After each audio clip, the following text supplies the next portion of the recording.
Royal photographer Arthur Edwards has blasted claims Kate Middleton is cold and vacant and slammed Omid Scobie's new book centered around the British royal family. Edwards, who was made a member of the Order of the British Empire, MBE, for outstanding service to newspapers in 2012, says the Princess of Wales just gives everything to it and she's absolutely a joy to photograph amid allegations made against the mum of three in the juicy new memoir Endgame. Endgame, Scobie's second book about the Windsors, details an alleged power struggle between King Charles and Prince William amongst many other claims. The Finding Freedom author also explores the King's relationship with his disgraced brother Prince Andrew and makes several claims about Prince William's attitude towards his brother Prince Harry.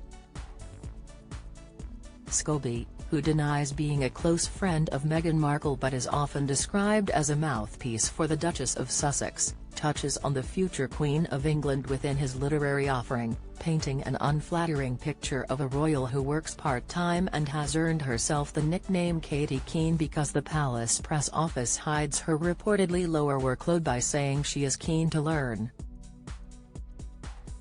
Scobie also brands the future Queen cold and claims that despite being an advocate for better mental health, Kate ignored Meghan Markle's cries for help amid a mental health struggle and had no interest in being friends with her sister-in-law.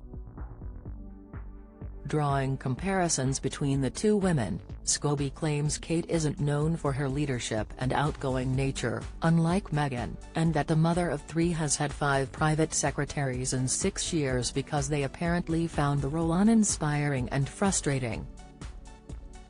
Speaking to Nicola Thorpe and Jeremy Kyle on Talk Today on Tuesday, photographer Arthur Edwards argued the royal family will be pretty angry about Scobie's book and expressed his belief a chunk of the revelations in Endgame are untrue.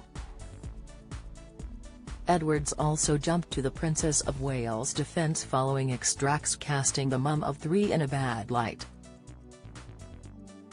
Asked how he thought the royals would be taking the allegations in the book, Edwards said, "I think they'll be pretty angry about it as most of it is untrue. The fact that the king briefs the journalists, now look, I've been working with him over 40 years, he's never once briefed me. I've had a few rockets from him but he's never told me what's happening and he wouldn't.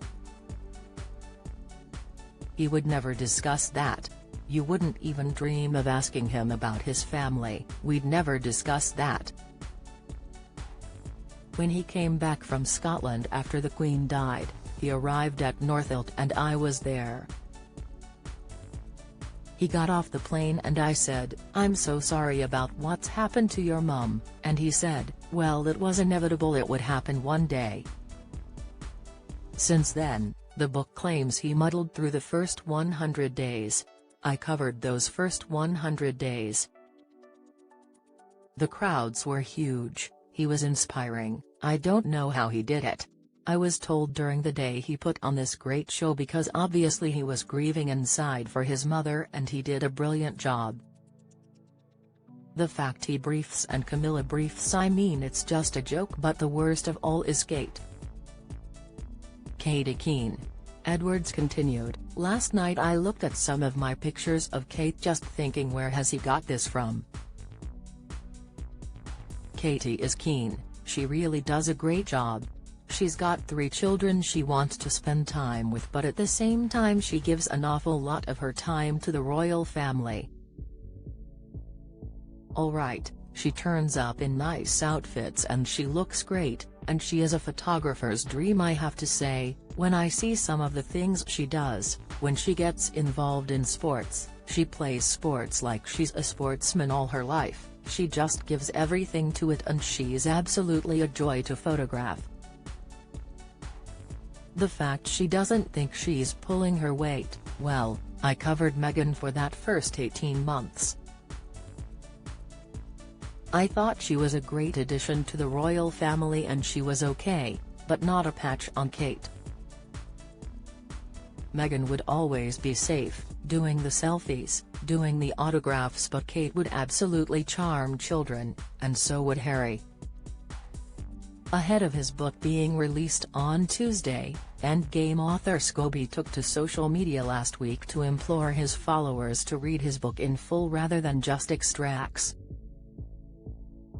The journalist told his Twitter followers on Friday, "Whether you like my work or loathe it, all I ask is that if you are reading coverage about what's supposedly inside #Endgame, please also read the book itself."